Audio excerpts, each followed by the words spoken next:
In this two-part episode of The Darker Side of Boxing, we're finally discussing the man, the myth, the promoting legend, the epitome of the darker side of boxing, the wheeling, the dealing and the stealing, Don King. We've got a two-part episode for you fighter fans to discuss all his dodgy dealings, all of his involvement in some of the biggest fights in boxing history, and of course, some of the most grisly tales about boxing's biggest promoter. So strap yourself in, fighter fans, for this part one of the two-part of the wheeling, dealing and stealing story of Don King.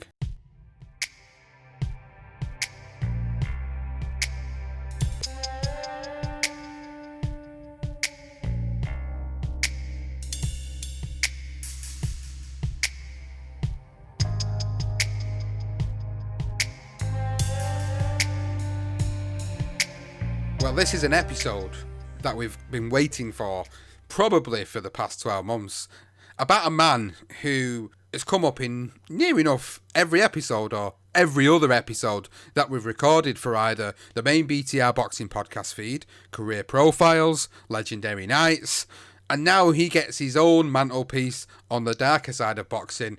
And this is the story of Don King, the wheeling, the dealing and the stealing of Don King. Johnston, I know this is one that we've been looking to do for a while, and it's one we've been excited to do because he comes up in every episode. Practically, there's always some involvement, and always involvement in the big fights, of course, which we'll get into throughout the episode. But Don King, man, you know, we call him Dodgy Don King, we call him a bastard, we call him all sorts of other names, but what an episode we've got here for you. It really is. It's been one I've been dying to do. We've both been dying to do. As you rightly mentioned, he does come up in basically every single episode. And what we've tried to do with this is try not to repeat the stories that we've already mentioned in Career Profiles, whoever it be, or whether it be Legendary Nights. So every story you hear in this episode of Don King is going to be new. So there may be some parts of this story that the story of Don King, we've started at the beginning and we're going to go through like we always do, but there are going to be moments in here where people may reflect and think, actually, why didn't you mention this, that, and the other? We will try to highlight or try to send you in the direction of certain other fighters that you can go and listen to if you want to hear those stories. So just want to make it clear that this is all Don King, necessarily more outside the ring as well, and he's wheeling and dealing to try and get fights on. So it's not necessarily about the fights. We will obviously highlight those. We're just trying to do something different here. And the fact that Don King is on the dark side of boxing, well, you will know that from the very start because we'll go straight into that from the off. So we're going to start with how it all began. Now, we're going to go right back to the beginning and talk about when he was born. Now, he was the fifth child of Clarence and Hattie King on August the 20th, 1931 in Cleveland, Ohio. Now, when Don was 10 years old, his father actually died in a steel plant explosion. Now, Hattie actually used the insurance money she got to move the family to a middle-class neighbourhood where she earned a living by baking pies and selling roasted peanuts, which her sons sold throughout the neighbourhood as well. Now, Don and his brothers inserted a number into each bag of peanuts, basically like a fortune cookie, as a gimmick to promote the sales and gambling. Now, King has actually told many different stories about his education throughout his life, including a version that he actually attended Kent State University, but his official record from John Adams High School indicates he was a problem student in his senior year. Now, we've got an entry here that's dated March the 31st, 1949, and it says, Don will be 18 next year and will be not accepted back into September because of truancy, tardiness, and general bad behaviour. Now, King's school record shows that what he did get is an 85 in economics and a 75 in speech, but he actually flunked gym and band while in Audubon Junior High School.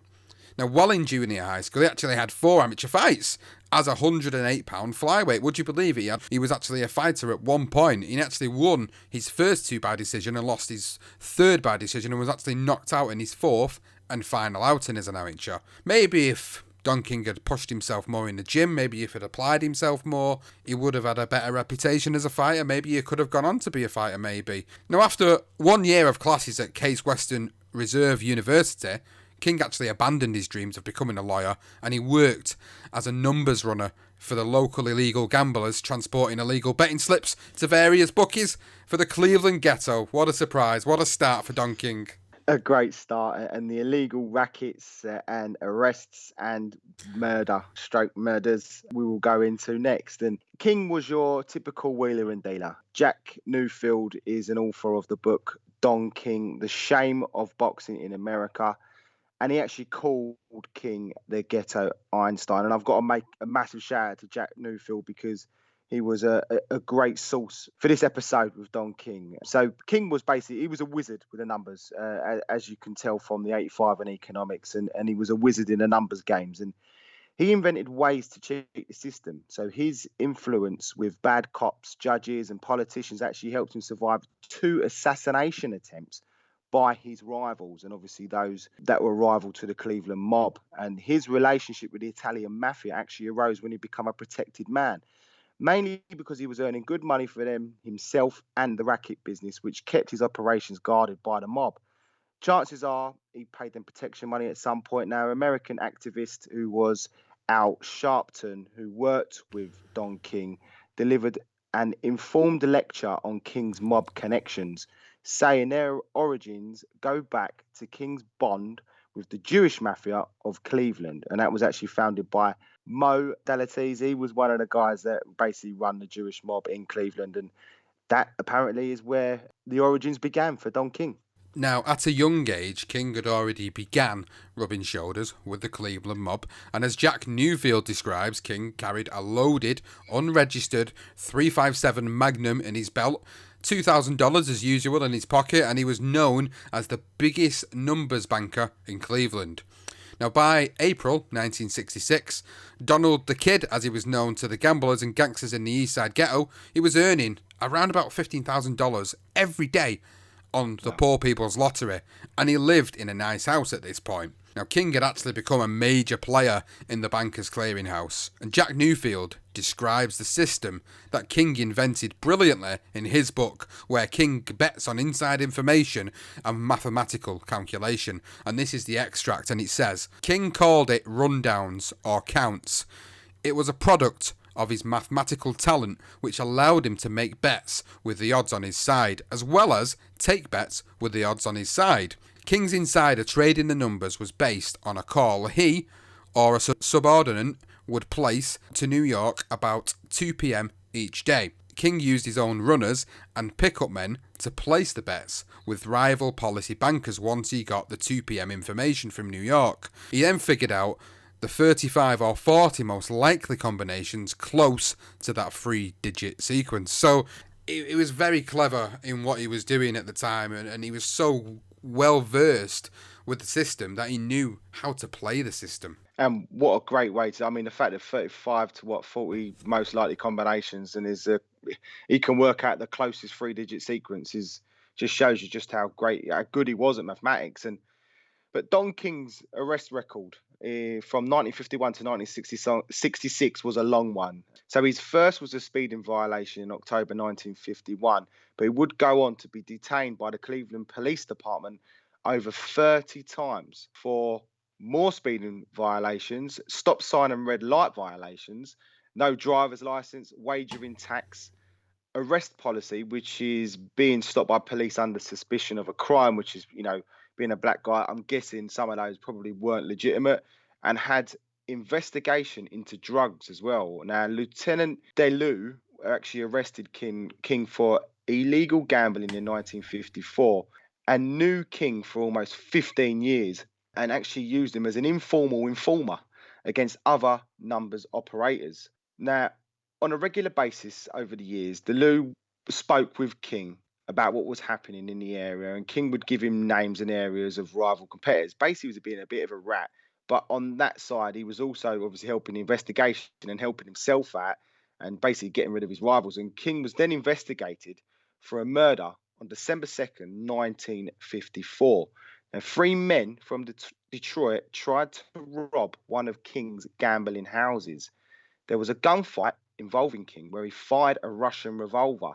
When the shooting stopped, Hillary Brown lay dead on the ground, apparently shot in the back. The county prosecutor, who was Bernard Conwell, ruled King had fired in self-defense and the death was deemed as justifiable homicide. Wow, there's the true story behind what actually happened. I know when we've spoke about Don King, we've always referred to murders that took place, but it's good to know the real inside information about what actually took place that first particular night. And now we're going to move on to the murder of Sam Garrett, his second murder. On April the 20th, 1966, Don King walked into the Manhattan taproom bar and saw a gentleman called Sam Garrett, who was a drug addict that suffered from tuberculosis in his left lung, and he had his kidneys recently removed in surgery. Now, Garrett was also King's employee and supposed friend, but he actually owed King $600 from a winning bet.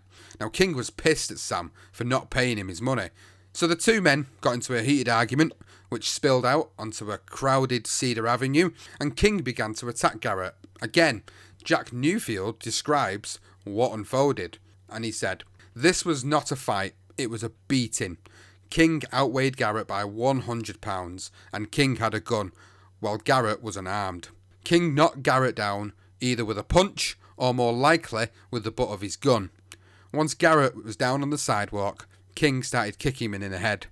Without restraint, now blood started to smear Garrett's swelling, mashed face, but King kept on stomping. A crowd of 15 or 20 people gathered to watch the beating, but nobody intervened to stop this absolute mismatch. Now, two plainclothes officers, Bob Ton and John Horvath, were on routine patrol, driving on West Cedar at 12:30 p.m. Now, Detective Tone noticed a commotion and could see a large man standing over another with a gun in his right hand. Now, Ton and Horvath jumped out of the car, they drew the guns and ordered the larger man to drop his weapon. But he apparently got in one last vicious kick, and Ton recalled King saying, "You don't have to cuff me, I'm Donald King." Now, Ton also recalled Garrett's last words, "Don, I'll pay you the money," before slipping into unconsciousness and his untimely demise. How did you kill a man in a fist fight? Well, we was fighting one another and we was kicking one another, and his head hit the concrete, and it must have been a pretty bad blow, which I've suffered deep contrition for since it happened. But nevertheless, I was instrumental in the fatality of a fellow human being whom happened to be one of my personal friends. Unfortunately for me, they found out that I was Don King, the guy that was running the numbers. Now the sensationalism came into play. Don King, the numbers baron, the numbers czar, the numbers kingpin. So they began to try me for numbers rather than for an accidental death and the fatality of a fellow human being. Wow, dreadful story there. The fact that he got in that last kick from Detective Ton, obviously making his statement there, and Ton and Horvath, who was the other guy that was with him, actually arrested King and obviously registered his gun serial number, which still had Garrett's bloodstains on and was needed as evidence. And they also confiscated King's shoes as evidence. Obviously, there was blood on those too, specks of blood. Now, under questioning, King claimed it was self-defense, that Garrett had threatened him and jumped him in a dispute over the unpaid gambling debt. King insisted that Garrett threw the first blow and that he knocked Garrett down only in retaliation.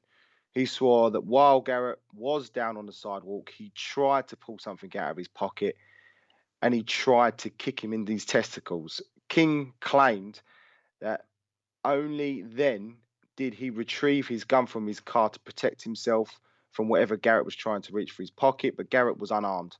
When Tone asked King what he was doing with a fully loaded unregistered gun, King swore, "I was on my way to get it registered," and before the altercation occurred, which is just typical of anyone in that situation, isn't it? That's absolute bullshit. We know for a fact. You know for a fact that's not true. Absolutely know for a fact. That's like someone saying they're going to go and tax a car when they're driving without tax. That's the likely excuse. Exactly. It's typical of Don King to say something like that. Now, of course, that led to, unfortunately, the untimely demise of Sam Garrett, because he actually sustained a brain hemorrhage from the beating that he took from Don King, and the doctors informed the police that his chances of survival were 1 out of 500. It was 5 days after he was beaten to a pulp when he died at 11:15 on April the 25th, 1966, and Don King was subsequently charged with murder. Now, the autopsy report from the coroner detailed the cause of death, and it read, "The descendant came to his death as a result of multiple blunt impacts to the head. Homicide by assault. The autopsy report also showed that Garrett weighed 134 pounds and King actually weighed in at just over 240 pounds. Now, the two African American detectives, Harry Davidson and Charles Reynolds, were placed in charge of the investigation into Garrett's murder. On April 21st, 1966, Davidson and Reynolds submitted their first official report, and this is what it read. Upon being informed of his constitutional rights, he, as in Don King, refused to make a statement or answer any questions pertaining to this crime. So, of course, what would happen next? He would go on trial. Yes, and so this is the trial and the extortion attempt. So, by June 1966, DeLue and his detectives had enough evidence to prosecute King, who was charged of second-degree murder. That charge actually carried a maximum penalty of life imprisonment. Obviously, we know he didn't get life imprisonment. At that point, detectives Davidson and Reynolds had lined up 4 solid witnesses who had witnessed the beating. After his arrest, King was released on a $2,500 bail, and he continued with his gambling operations, like basically nothing ever happened. And DeLue actually said from the start, there was an awful lot of suspicious activity around the Don King murder case. Witnesses started to vanish and change their testimonies. There were constant rumors that King was spreading money around on the street to reach witnesses. We heard witnesses were threatened. I know Officer Tone was approached twice with bribe offers. The whole situation smelled bad. And on August 2nd, 1966, Detective Tone submitted an official confidential report about those 2 approaches, and Tone said, I definitely think they were trying to bribe me and fix the case. They wanted me to testify it was self-defense, but it wasn't. It was a beating, not a fight, just a vicious killing. So this is where we get our moniker of Dodgy Don King from. As you hear from the stories like this is exactly why we start to call him Dodgy Don King. And as we go on throughout the course of the episode, you're going to hear that there is going to be other names that people have used for him, including ourselves. Now, on the day of the trial, February the 21st, all 4 had either changed their story, lost their memory, or had simply vanished from home. Now, the police were told by informants that all the witnesses had received threats from King's men in the rackets. 3 of these reluctant witnesses were in the numbers business themselves and had arrest records for illegal gambling. The most important of the eyewitnesses were 53-year-old Rosa Rhines, who witnessed the encounter and was scheduled to testify, but mysteriously, she vanished. Now, Sergeant Mike Haney wrote the following confidential memo in regards to Ryan's disappearance, and he wrote, I received a telephone call from Fred Molokhanov, the city editor of the Cleveland Plain Dealer, in which he informed me that he had a call from an anonymous caller who gave him information regarding the second-degree murder trial of Donald King. Now, Molokhanov stated that the caller told him he had learned that Donald King was bragging in the street that he had spent $30,000 already to knock out the testimony of witnesses against him in the murder trial. Now, while in Houston, Texas, for the Cassius Clay fight, Donald King bet $5,000 that he would never serve a day in the penitentiary or jail for murder. He also stated that the robbery report of Tracy Smith was a false report and that Tracy Smith had been shot because he did not get a female witness against King to change her testimony. The witness was Rosa Rhines, who had been run out of town since the shooting of Tracy Smith and would not be available for the trial against Don King. Well, despite the threats, intimidation, money spent, and disappearing witnesses, Assistant County Prosecutor Ralph Spurley placed into evidence the .357 Magnum King held in his hand and pointed out Garrett's blood on the weapon. Detectives Tones and Hallvaith both testified they saw King kick the defensive Garrett in the head. At 4 p.m. on February 23rd, the jury of 8 women and 4 men took only 4 hours to return with a verdict of guilty in the second degree, punishable by life imprisonment. Now, Judge Hugh Corrigan adjourned the completion of King's life sentence in the Ohio penitentiary, pending a motion for a new trial. Now, Jack Newfield, once again, a great source, wrote that Judge Corrigan suspended King's sentence in the privacy of his own chambers with no one present but King's lawyer, Jim Willis. 24 years later, homicide detective Calder Lou told Newfield this had to be a fix. This was a serious miscarriage of justice. I never saw anything like this in 30 years on the Cleveland Police Force. I know I wasn't there. Bob Tone wasn't there. Ralph Spurley wasn't there. There never was a proceeding or opening court. This was just a docket entry, just a signature from Judge Corrigan on a piece of paper. I'm ashamed to say that Hugh Corrigan is a former Cleveland police officer. And basically, this changed King's charge from murder in the second degree to manslaughter, which was a much lesser sentence. In researching this book, Jack Newfield discovered allegations that Judge Corrigan was actually corrupt and controlled by the organised crime syndicate, which I'm guessing was the Cleveland mob. And in the files of James Liverocci, aka Jack White, the former boss of the Cleveland Mafia, that document said that Judge Corrigan actually received $6,000 for a favour he carried out for the Cleveland mob. Because of Judge Corrigan's decision, King was released from prison with serving 3 years and 11 months instead of life, and King actually listened to the first Muhammad Ali and Joe Frazier fight, the fight of the century, on March 1971 on his prison radio. Wow, it's just corruptness and bullshit all around with these stories, isn't there? So we're going to move into the prison years, of course, and his eventual release that you've just referred to. Now, King actually repeatedly said, "I didn't serve time, I made time serve me." One of his most famous quotes, of course. Now, King actually read his way through the prison library, reading books by Frederick Douglass, Adam Smith, Shakespeare, Martin Luther King, Marx, and even Hitler, and plenty more. Now, in a 1988 Playboy interview, King actually recalled his time in prison, and he said, "On my first day in prison, a guy gave me a book, The Meditations of Marcus Aurelius, and I lay there on my bed in a 4-man cell, and I just went deep into this book. Reading about Rome gave me the appetite to read whatever I could get my hands on. I tried to escape by reading other people's ideas and putting my ideas with theirs and developing a sense of discipline." Now, King also spoke to the American journalist Norman Mailer while in Zaire about his time behind bars and said in this interview, "I had to learn how to meditate in a room full of violent men. It was sheer hell to go to the hole.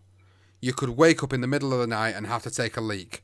What a sight in the urinals. Prisoners sucking guards. Guards going down on prisoners. One man taking another's ass. Hell, man, you've got to get your head in order." Jesus Christ.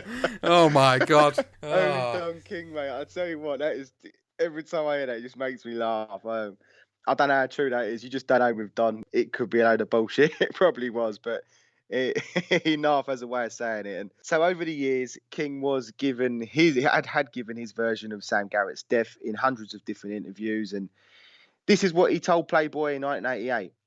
And this is Don King's words on the Sam Garrett incident or the murder. "When I finally came up for trial, the judge reduced the charge against me to manslaughter. Why? Because it had been an accident. There wasn't willful intent on my part. Witnesses to the fight had all seen that I'd been attacked without provocation. The primary reason, though, was when the guy attacked me. I had my .357 Magnum on the seat of my car and I didn't use it. Could have gotten to it. I was getting into the car when he hit me from the back and the gun was lying right there. But I left it sitting there on the seat. Absolutely load of bollocks, because the evidence suggests that there was blood on the gun. So how in hell Sam Garrett's blood got on a gun without using it? Just another one of those bogus stories from Don King. Now, Don King was released from Ohio's Marion Correctional Institution on September the 30th, 1971. It didn't take long for Don King to transform himself into one of the most famous and richest boxing promoters. He would befriend 3 men to get him to where he needed to go. One was a boxing matchmaker and promoter called Don Elbaum, and the second was the legendary 1950s rock and roll songwriter-performer Lloyd Price. And the third, of course, was the legendary Muhammad Ali. All 3 of these men played a critical role in launching Don King's career in boxing, which gave him the credibility. He would, of course, betray all 3 of them. Yeah, so King managed to acquire actually a 40-acre farm in rural Ashtabula County, which was on Shab Road, for $1,000 while he was actually in prison. Now, he actually persuaded the Cleveland City lawyer, a guy called Charles Carr, to sell it to him at a cut price as a favour after he actually bought the land for $19,800 in 1967. God knows how he managed it, but he did. And Jack Newfield explains that the deed was placed in the name of John Cole Renwick, and that was King's 14-year-old stepson, later to become known as Cole King. And John Cole Renwick, or aka Cole King, his father was actually a guy called John Caldwell Renwick, and a figure in the numbers racket also. And but he died in 1961. He was an associate of Don King's, and so was his wife, Henrietta, who lived at the farm and later married Don King. So it was a bit of a mad sort of odd triangle going on with this John Caldwell Renwick, but in the end, he was an associate of Don. Don ended up with his stepson as Carl King and Henrietta, who became his wife. A bit of a messy one. And he also acquired a nice pad for $1,000, which is now a multi-million or £1 million mansion. So, what a great business. Let's just start at the beginning. Tell me, what exactly does a boxing promoter do? Well, a boxing promoter puts together an attraction that would be big enough that people want to come and see, and then you construct a business deal around that attraction so that you can make money for the people that are participating and make some for yourself. Well, let's talk about his first boxing promotion. By June of 1972, Don King had an idea to promote a benefit boxing show with Muhammad Ali to save Forest City Hospital, a hospital with black doctors. Now, King phoned his friend Lloyd Price and asked him to convince Ali to box a few rounds for charity on a card King would promote. All the money would go towards saving the hospital, of course. Now, Price made contact with Ali and his manager, Herbert Mohammed, and pitched the idea how it would be good for Cleveland and good for Ali, and good, of course, for Don King, and good for the poor and the sick black people.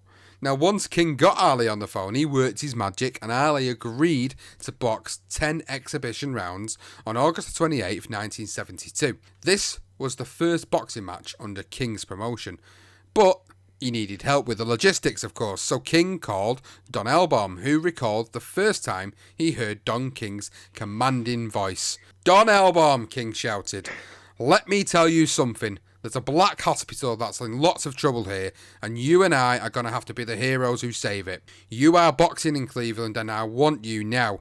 You have got to put it together for me. I've got Ali, but now I need you." Now, when Elbaum finally got a word in, he responded by saying, "Nice to meet you, and yes, I'll do whatever it is you're asking. I just arrived in Buffalo half an hour ago, and I'm here closing a deal for a show." Now, King, of course, wasn't interested in hearing that, and he said, No, we've got to get with you tonight." And Elbaum said, "I just can't do that. I have meetings here." King's response was, "No way. I will wait here in Clarence's office, who was an associate of King's, tonight until you get here. We've got no time. By the way, what do you charge?" Now, Elbaum's response was $5,000 plus expenses. King's reply was, "You got it. Now start driving. I need your expertise immediately." Elbaum, of course, then drove 3 hours to Cleveland, arriving just before midnight to meet King for the first time, and he said, "I was simply mesmerised. I thought he was the greatest promoter I ever saw. He just overwhelms you. He could talk you into anything.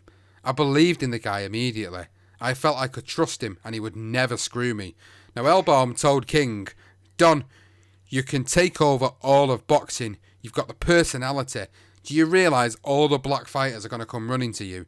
Boxing needs a black promoter like you. We've got to go to New York right after this charity show." So Elbaum obviously got absolutely just charmed the pants off by Don King, and he even witnessed King hustle a church-going elderly black couple as they tried to sell the church a bunch of tickets for this charity event. And basically, he coerced them into shouting a word. It was a long segment, but basically he coerced them into shouting the word "motherfucker." And Elbaum said King could sell anything, even the word "motherfucker," to God-fearing religious people who prayed every week. So these are a couple of old couple, and they literally just get wrapped up in Don King and him waffling on, and eventually they're all shouting "motherfucker" at the end of it. It is a great little... Read the book and you will get a great script of it. It is a fantastic dialogue from King, but we just can't keep going over all of his quotes because it will be here till God knows when. And King marketed the show to anyone who would listen or getting help from his close friend Lloyd Price in lining up performers for a concert in the evening, and Price and King even managed to convince Marvin Gaye and Johnny Nash to sing before the boxing started. And the benefit was held in a deprived arena in Euclid Avenue, which was basically at full capacity, which was about 8,000 in there. And the gate receipts totaled $81,000, the largest in history for a boxing exhibition at the time, breaking the old record, which was set by Jack Dempsey and King Levinsky in Chicago 1932, which was 74,000 in the venue for a charity event. So from the off, King, he knows how to sell. You've got to give him that. Now, Ali, of course, that night was brilliant, fighting numerous personalities and showing off his Ali shuffle. King, though, couldn't help himself, and in one of the 6-rounders between Johnny Griffin and Sam McGill, King actually tried to shaft Griffin out of his earnings. His trainer, Joey Ferrello, explains what happened, and he said, King tried to cheat my kid out of his pay, which was only $1,200. King told me there was a lien against the kid, but I knew that wasn't true. We eventually got the money, but we had to fight like hell for it. This was Don's absolutely first boxing show, and he began his career by trying to stiff my black fighter out of $1,200 on a charity card for a black hospital. You dodgy bastard. Absolutely terrible. The day after the benefit, the Cleveland papers declared the night an absolute triumph and reported that the Forest City Hospital would receive between $40,000 and $50,000 for its operating fund. But what exactly happened to all that money remains in dispute even today.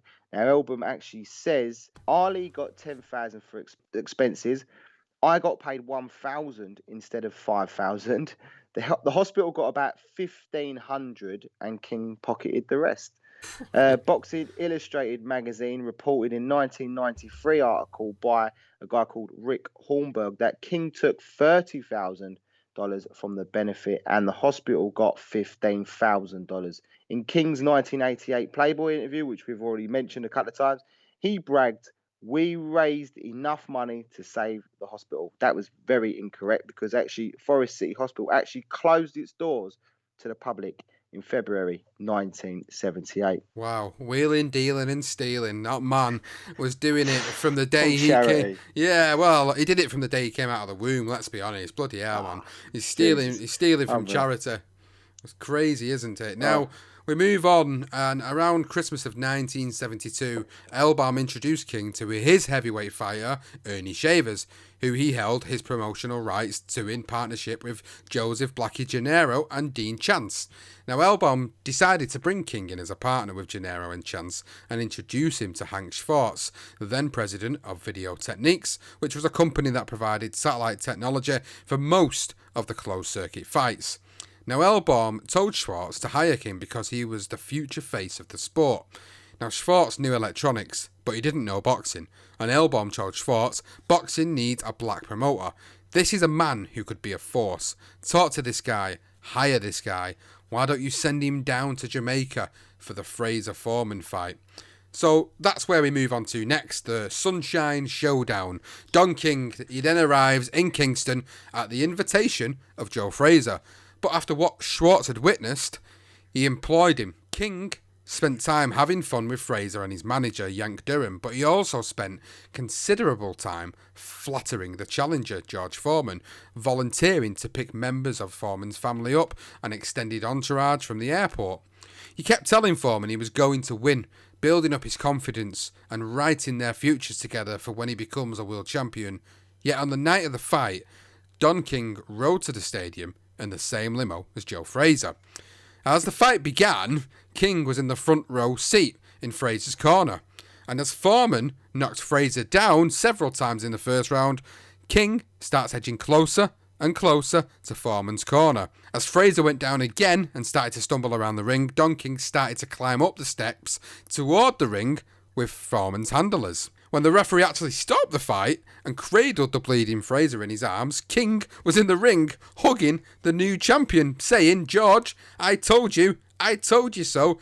King then shouted into Foreman's ear as Howard Cosell began his interview, King then pushed himself next to the new champion, shouting, "I've got him, he's my man." When I went to Kingston, Jamaica, I met George Foreman. George Foreman was running up and down a mountain over there training, and I said, "George, you're going to knock out Joe Frazier." So you really think so? So every day we'd go and pick up members of his family. He's a very family-oriented guy, and he has a large family, so he was going all the time, constantly, and I would go with him. Now, when I went to the fight with Joe Frazier. Joe Frazier, who's the defending champion. No, he was, the defending champion. Yeah, Joe was the champ, and Yank Durham was his manager. Right, one of the best. Yeah, he was. He truly was. And so I went to the fight with Yank and Joe. And they put me in the seats over there in Joe's corner, but I've been working with George all week. So now when the fight started, George hit Joe, and he started bouncing him around like a basketball, up and down, up and down.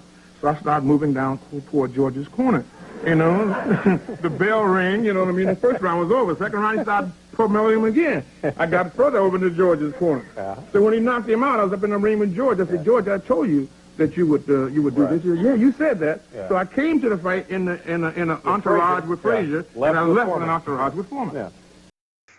That is just brilliant. It's so bad that you've just got to give the guy his dues. He's just got pure. Well, I don't even know what he's got. He's just got no shame whatsoever, and he didn't give a shit who he fucked over. He's going to get his man, as he said, and King actually even returned to Foreman's dressing room after the fight and even left the stadium to return to his hotel. And King was in the limo next to him all the way. And Don King has told this story himself many times. This came from Newfield's book, but there are also, you can find this on several internet.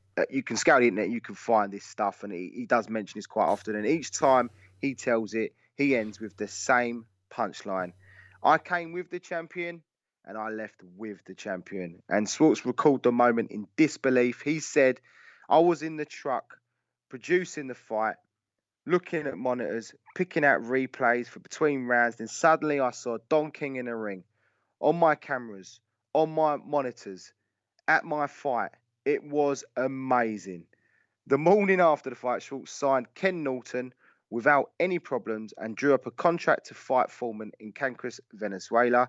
Foreman wasn't as straightforward. So Schwartz actually, on it for his first duty under Schwartz, King was given the opportunity and first assignment for his company to arrange a meeting with Foreman through Dick Sadler, one of Foreman's many managers and advisors at the time, who was going through some troubles. And Schwartz said George required a cash payment to be delivered to him, and King helped with that. As I recall, the deal was completed in a stall.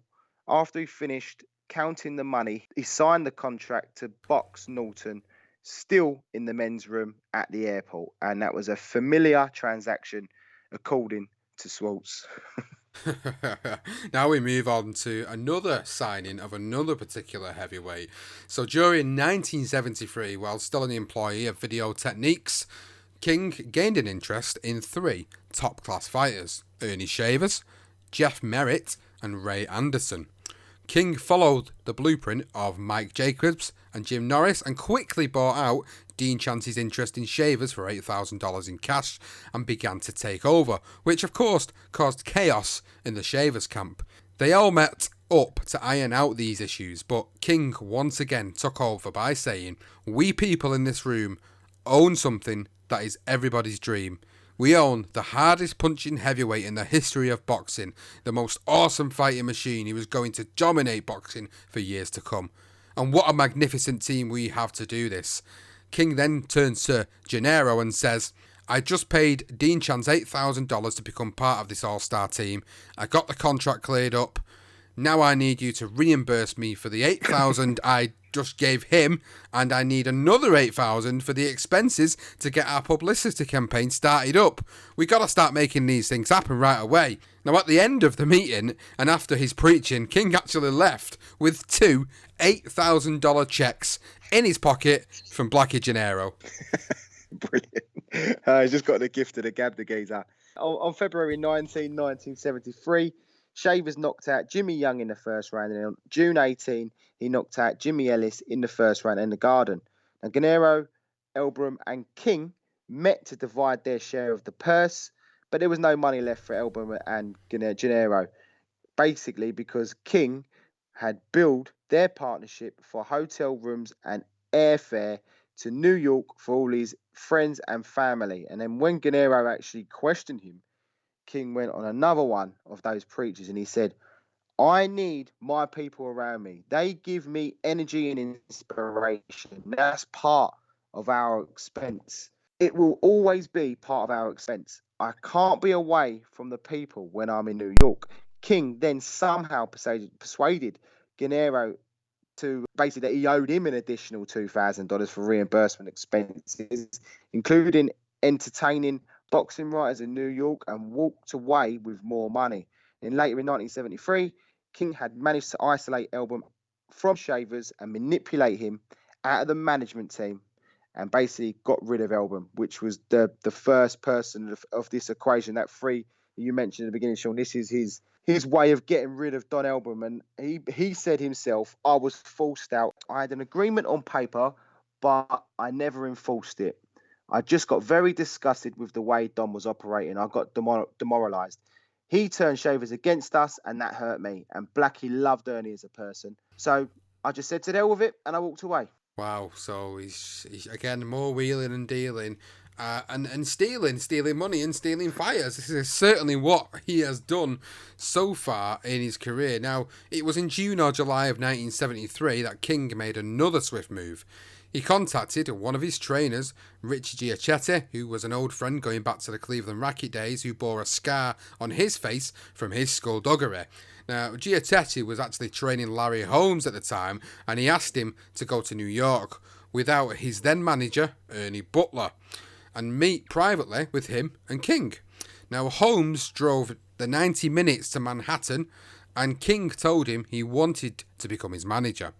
Holmes reminded King that Butler was already his manager, and King assured him that he would work out everything directly with Butler and not to worry about it. I'd like to keep Ernie in my corner in some way, Holmes told King.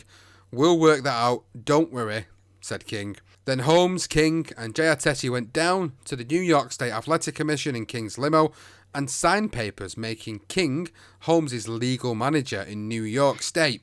Butler says that in December 1973 he entered into a contract with King as co-managers of Holmes, sharing their purses as 50-50 partners.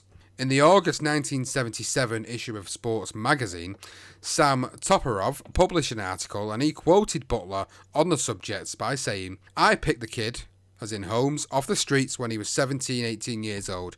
I taught him everything. I brought him along slow the right way, and just when he's ready to be something, Giachetti shows up and tells him Don King is interested in promoting his career, but he's got to sign with them. There's no way to keep a kid then.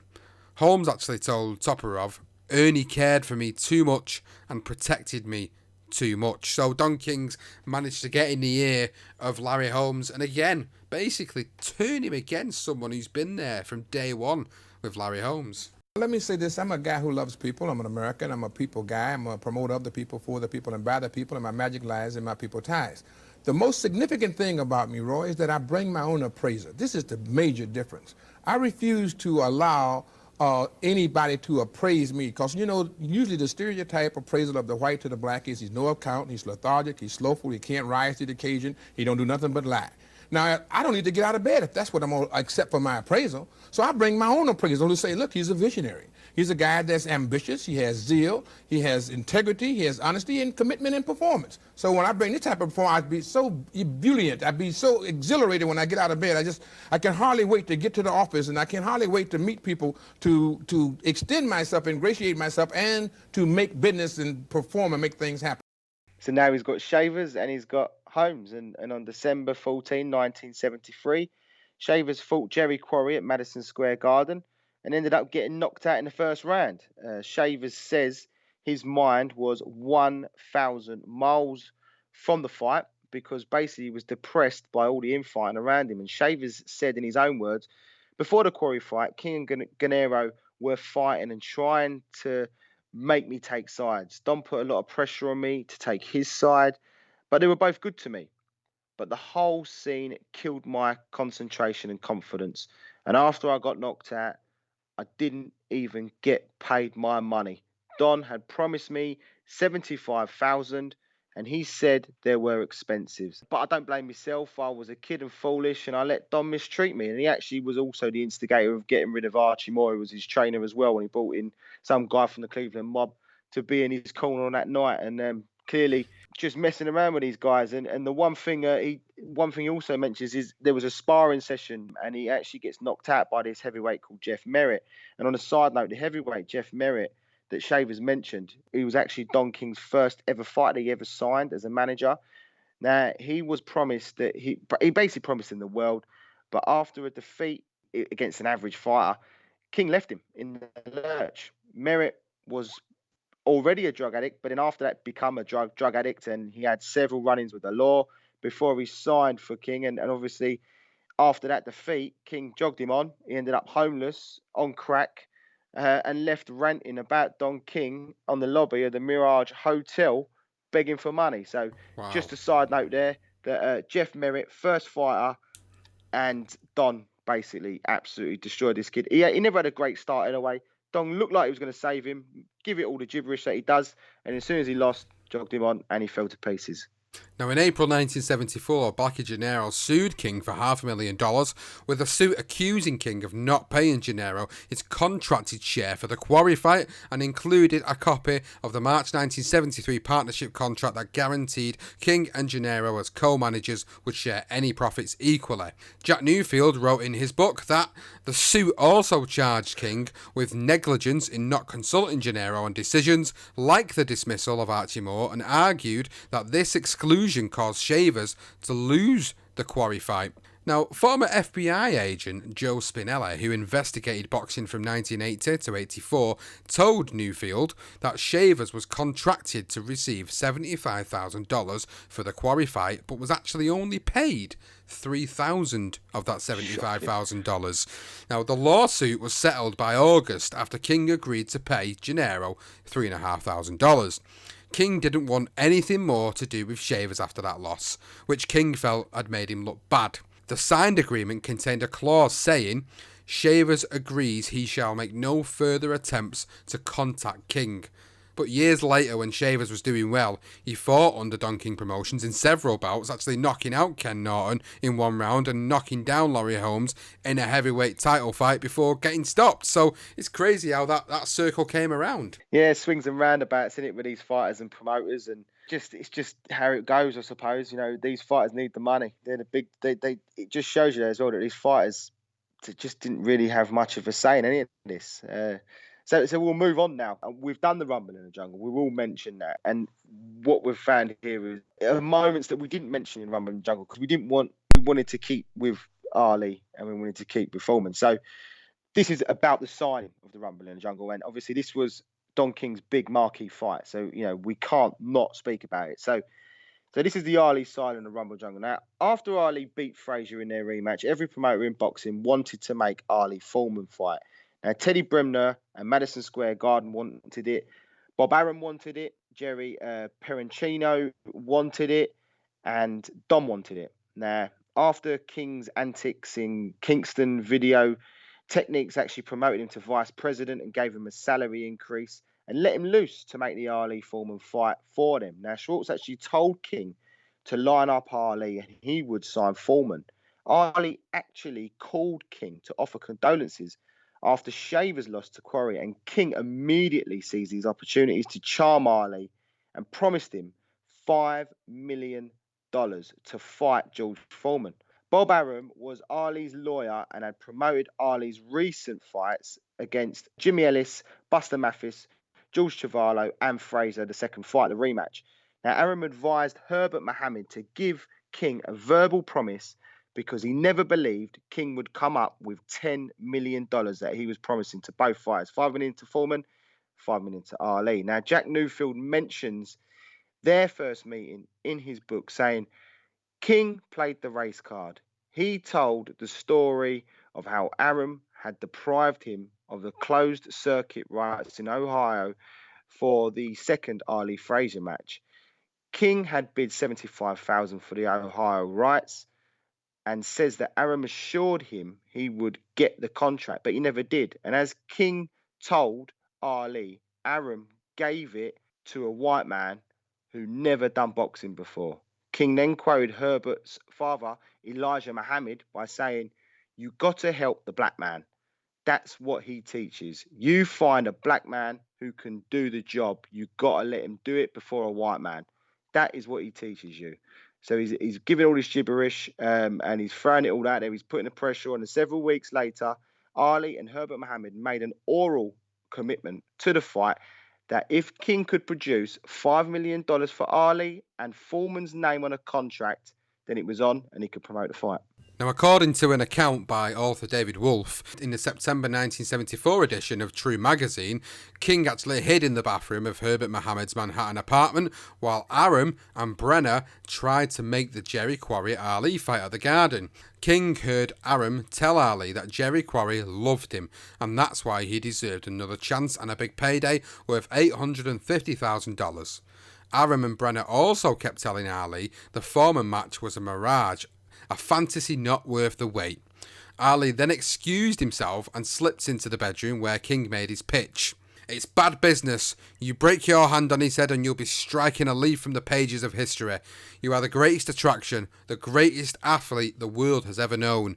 Here's an opportunity to regain what was stolen, your crown. If you fight Quarry, George will want another fight too. Circumstances may never again be conducive to this meeting. I feel we are just instruments in an overall plan." So Ali then returns to the living room to Bob Arum, who tried to convince him not to fight the dangerous George Foreman. King shouted from the bedroom, "The mere fact Arum tries to lead you down this path demonstrates his inability to relate to your blackness and the cause you've struggled for. This isn't just another fight. Consider the monumental magnitude, the symbolic impact. Your regaining of the world title will do more for the cause of freedom and justice and equality than anything." Now, as Teddy Brenner was leaving Herbert's apartment, he shouted out, "King, wherever you are hiding, you are full of shit. But if you can really pay him $5 million, he would be a fool not to take it." Brilliant. The pitch worked. Ali turned down the fight with Quarry and agreed to fight with Foreman. But they had to have a signed contract within a day or two. Now, Video Techniques paid him, as in Ali, $100,000 in advance for signing on February 15. Now, under a complicated agreement, Ali was guaranteed $100,000 more in 10 days, with King then providing $2.3 million letter of credit at Chicago's Guaranteed Bank and Trust by March 15. A second letter of credit for $2.5 million was due 90 days before the actual fight. If any payment deadline was missed, Ali would keep all money already paid as liquidated damages and not be obliged to go through with the fight. And Herbert told King, "I'm giving you your chance, but you must perform. If you fail, don't expect me to do anything different than I'll do with anyone else." So now we move on to the opposite side of the coin, and now we talk about the signing of George Foreman for the Rumble in the Jungle. So King then calls Schwartz from Chicago as soon as Ali agrees to go ahead with the fight, and he asked his boss if he'd signed Foreman yet. "We don't have Foreman. I couldn't get to him." King jumped on the next plane to California to see George Foreman, who was tied up in lawsuits with the George Foreman Development Corporation, headed by Leroy Jackson, in $173,000 of debt, making it legally impossible for him to box inside the United States. Plus, he was going through a messy divorce case as well at the same time. So King arrived at his training site, but Leroy Jackson tried to keep King away from Foreman by using the normal promoter's tactic by confiscating messages and speaking bad of him. King actually finally traps George Foreman in an Oakland hotel parking lot following a sparring session, and King later told David Wolfe what he said to George Foreman, and he said, "George, I know people have been screwing you, but I'm bringing you something solid. You've got an opportunity to make $5 million. And I tell you this as a man who cares about you. Under no conditions should you let it slip through your hands." "Ali don't want to fight me," Foreman interrupted. "I can deliver him, and this is a victory you must achieve. Otherwise, people will never accept your greatness. But you must move now. Ali may not want this fight for long, said King.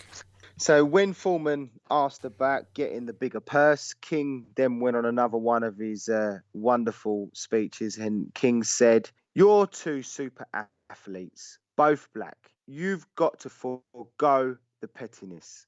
This event is bigger than both of you as individuals. It's monumental, not just in revenue, but in the symbolic impact reverberate throughout the world from a black perspective. In my opinion, and I'm black, here is an opportunity to give inspiration to the downtrodden, to show that black men together can succeed with proficiency and effectiveness." Foreman agreed and recalls signing a blank contract, and Hank Schwartz remembers Foreman signed 3 blank pages. One of them is signed in the middle of the page, one he signed three quarters from the top, and one he signed at the bottom. Foreman instructed his attorney to go back with him to San Francisco and write the contract and use any of the 3 pages as a signature page, depending on where the language of the contract ended. His lawyer wrote the contract into those pages, and we signed next to Foreman's name.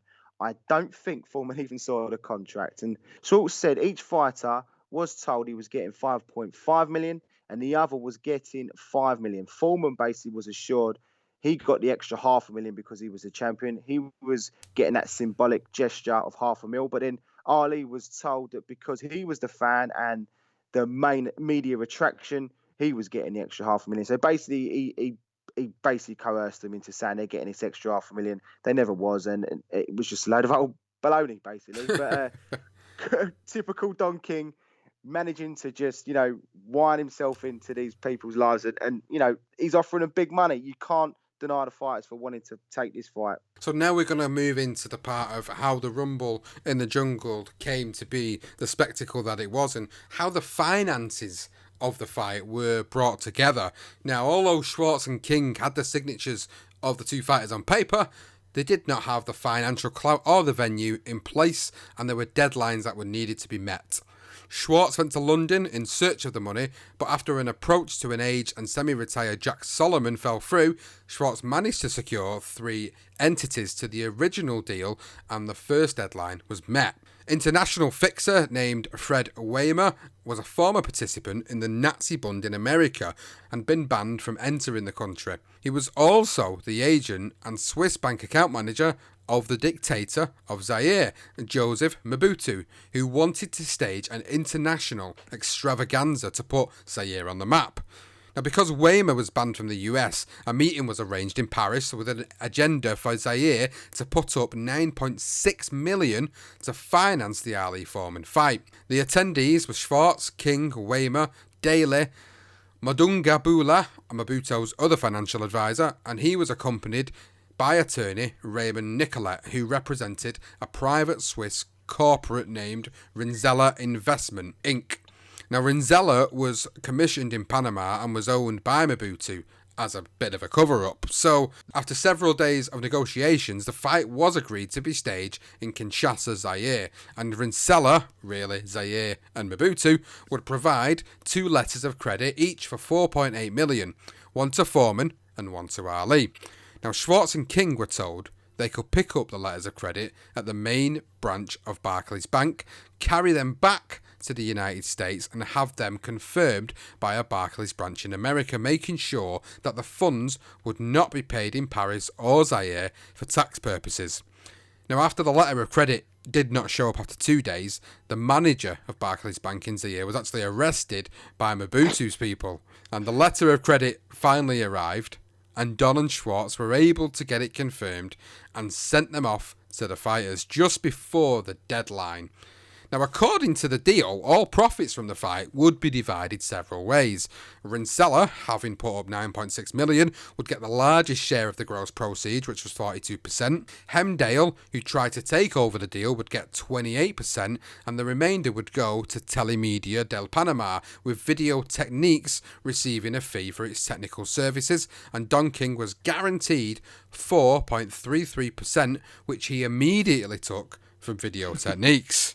Now, Don King's name never appeared in the contracts, only Rinzella, Telemedia and Hemdale.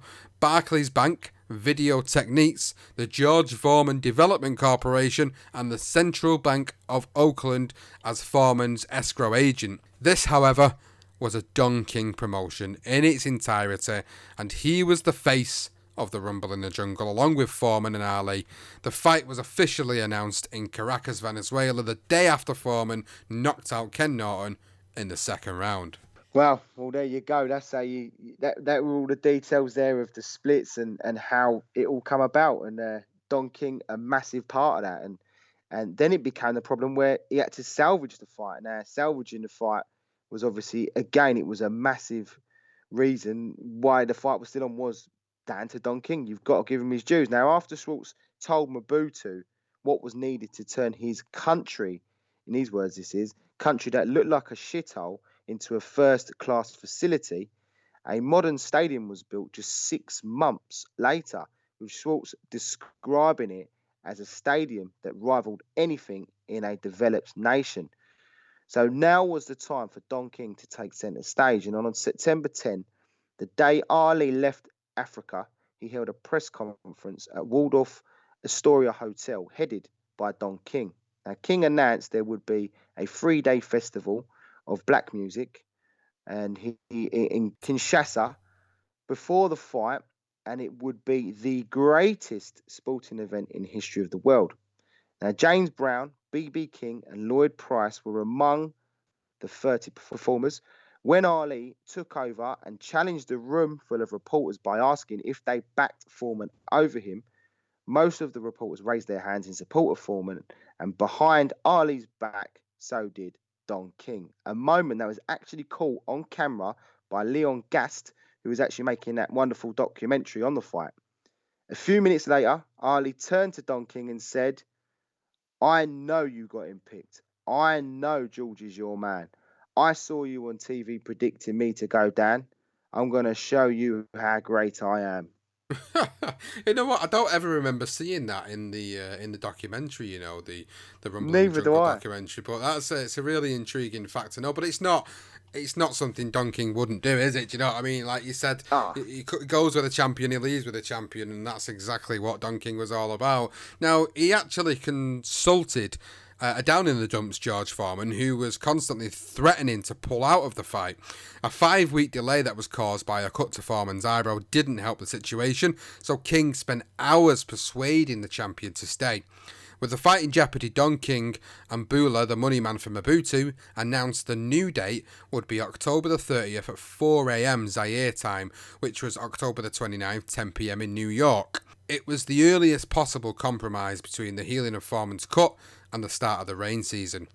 But at a confusing press conference an hour later, Foreman and Dick Sadler refused to confirm what King had just announced as official. Foreman told a reporter to shut up before telling the media they weren't sure about the eyebrow, whether it would be healed before the 30th of October. King stepped in at this point and he worked his magic by convincing Foreman to confirm the fight was still on. Moments later, he told the press he was just kidding, and yes, the fight was definitely on for October the 30th, and he was sorry for any misunderstanding. Now, Hank Schwartz gives King all the credit for salvaging the fight, and he said, "There is no doubt that Don saved the fight.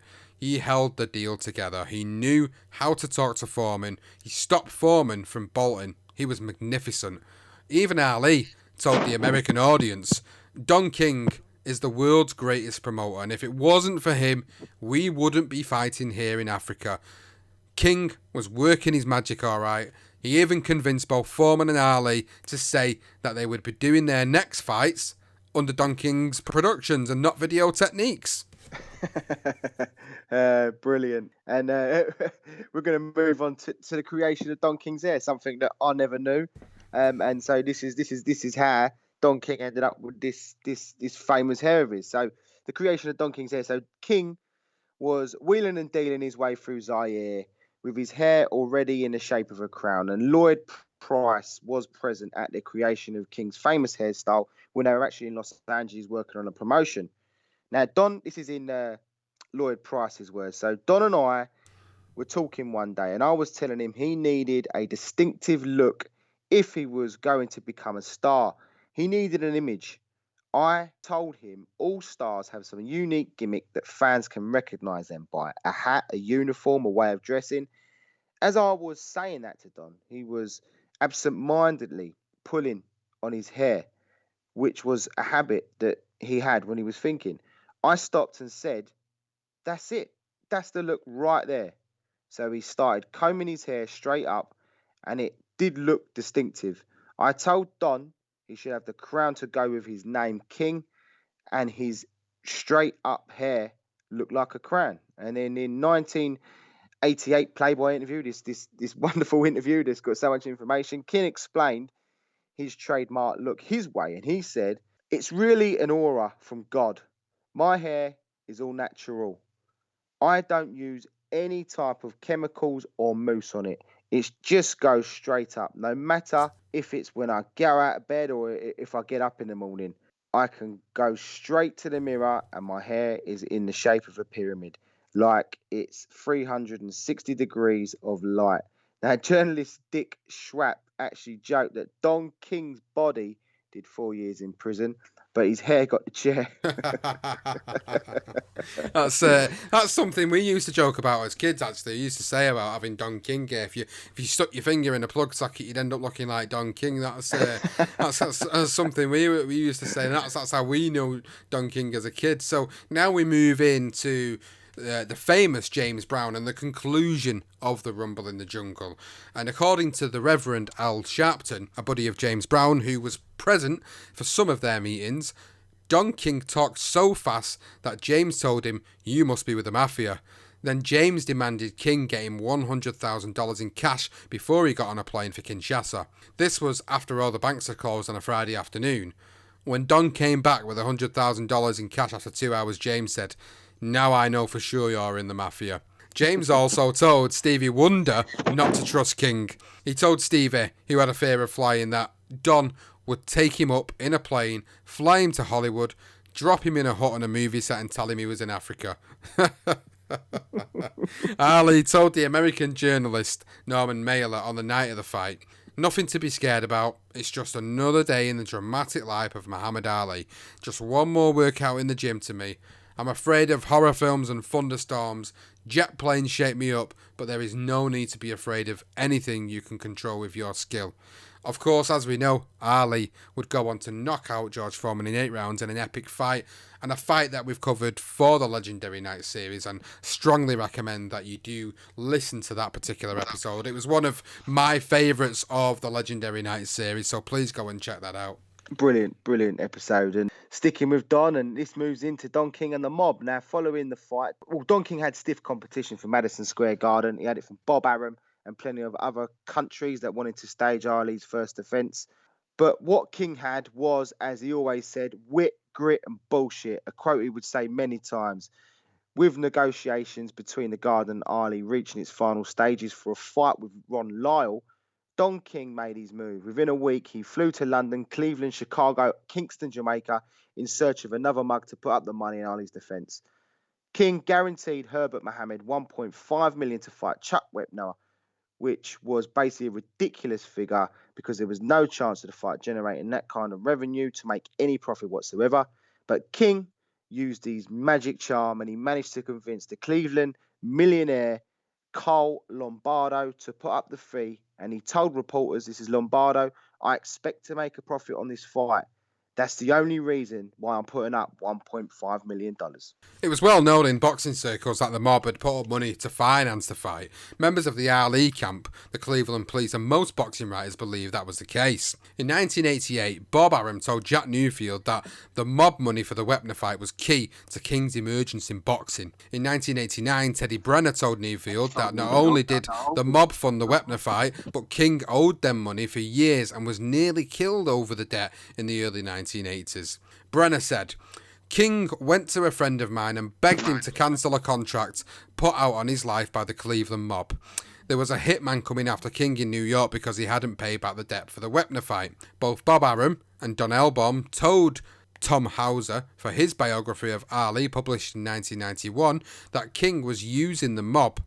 Arum described the deal. King wanted to stay in the heavyweight picture. If possible, he wanted to control Ali. so he went to some mob guys in Cleveland and got financing from the mob. That enabled him to offer more for the fight than anyone else could afford. I know for a fact because some FBI people told me that the interest he owed on the loan from the mob kept building and building, and King wasn't able to pay it off until after the Holmes-Cooney fight in 1982. Wow. That's how long it took him to get clear again. Now, Thomas Hauser quoted Elbaum as saying, King financed the Wepner fight with mob money. I've heard that since he put the fight together, and while I can't prove it, I believe it to be true. I heard he borrowed $1.5 million from the mob in Cleveland, and then he had trouble paying it back. In fact, I heard that part of how he paid it off was by giving them his numbers business. And by them, I mean the people he borrowed the money from. He had that numbers business going after he got out of prison. There's no question about it. I know that.